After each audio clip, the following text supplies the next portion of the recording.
Okay, continuing on with the second testimony of my life. Starting January of 1986, Jesus had just given me an open vision to build a cross and walk from Lethbridge, Alberta to Expo 86. I don't know the distance, maybe 500 or 600 miles.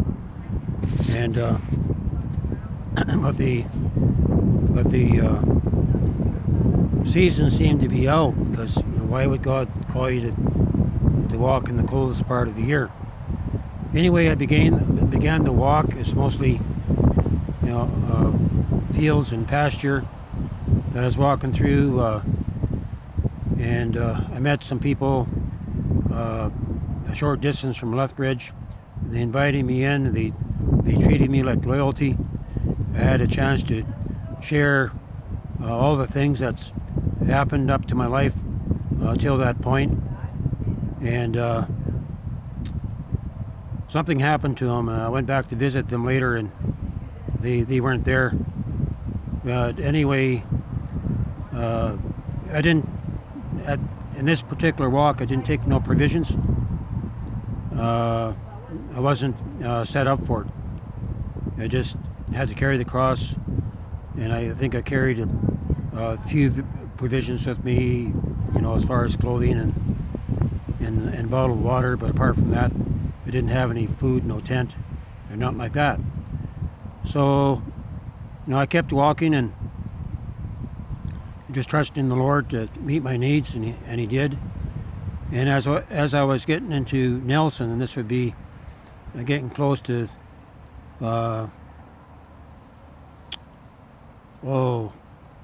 it must have been February, halfway through February. I've been on the road now probably for four or 5 weeks, and the snow was coming down, and I was still pressing forward, but it looked like the journey was going to come to the end because of the winter.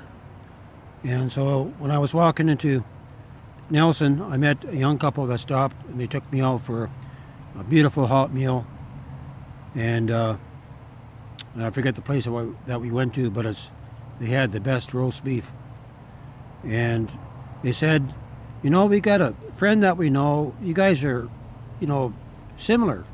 You got similar character, nature, and different things have happened to you that normally don't happen to people that go to church.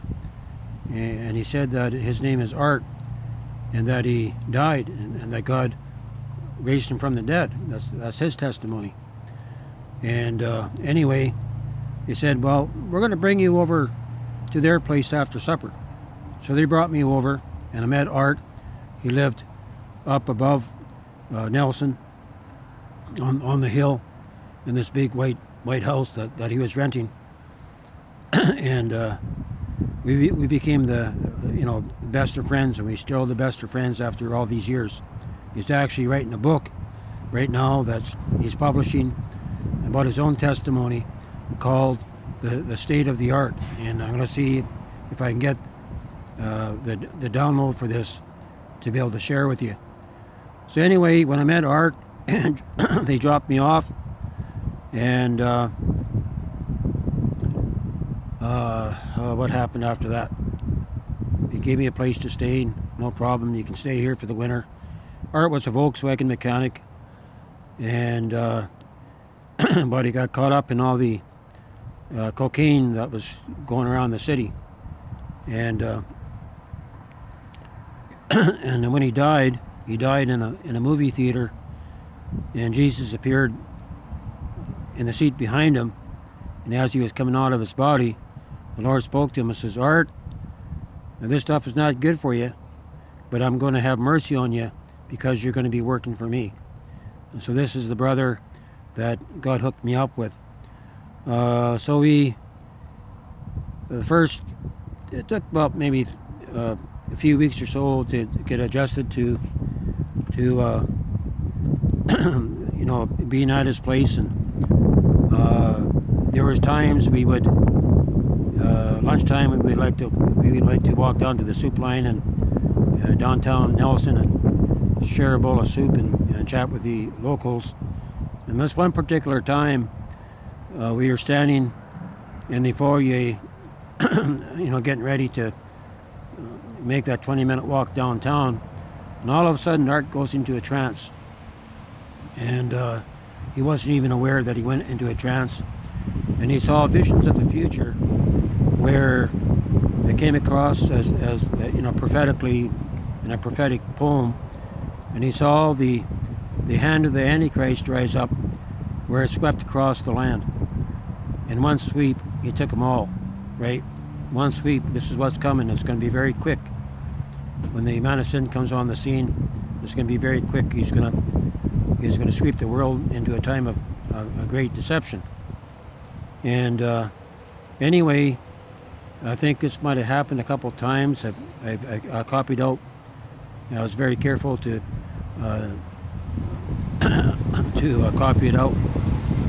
But this kind of caught me by surprise at first, and it was about maybe 2 or 3 minutes that he was tranced out, and I didn't have my pen and paper ready, so I asked the Lord to repeat it, and the Holy Spirit repeated it, just did a replay. It was so cool.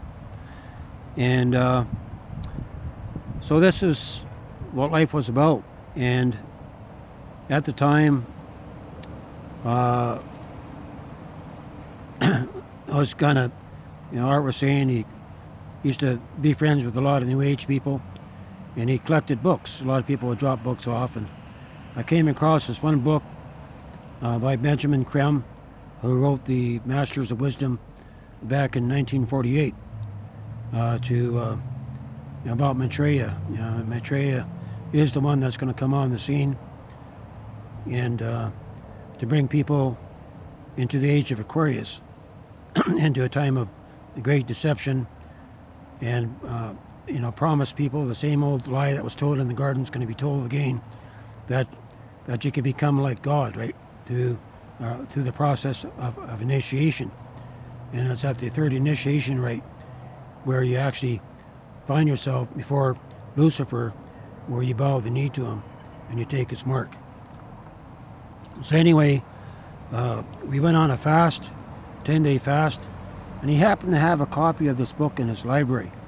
And the first time I came across this book was in the public library in Lethbridge, and I was going to take it. Just before my journey, I spent a lot of time in the libraries, and I came across this book, and it really intrigued me, right? Because I've heard about this guy, Maitreya, and how he recently had newspaper postings around the world. God didn't allow him to rise up at the time. And I was going to steal the book, and the Lord said, no, you put it back.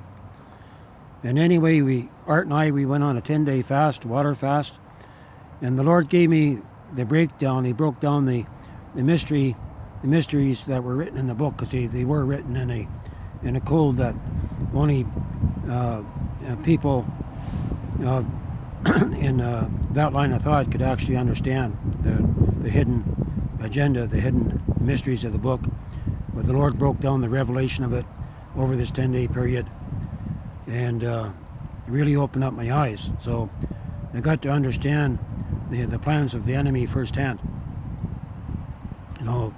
By God gave me the revelation knowledge and the wisdom in it. And where does it go from this point? Okay. There's a time, I got maybe a couple minutes here on this first part.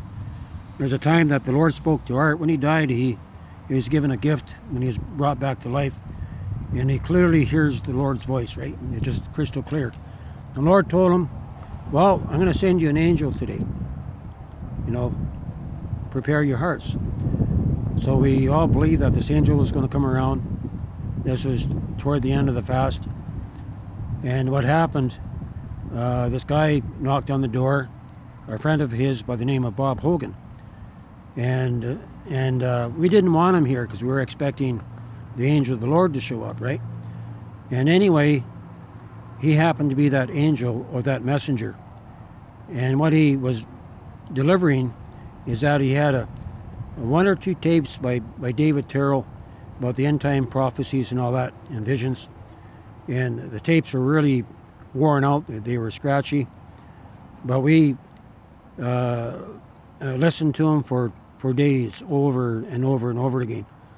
Then this angel came back, and this brother had a copy of the End Time Messenger, and it really intrigued me, and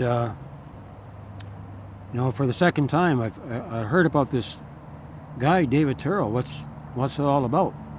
I know the Lord's was preparing me to eventually that the doors would open up to where I'd actually travel down into the States to see him.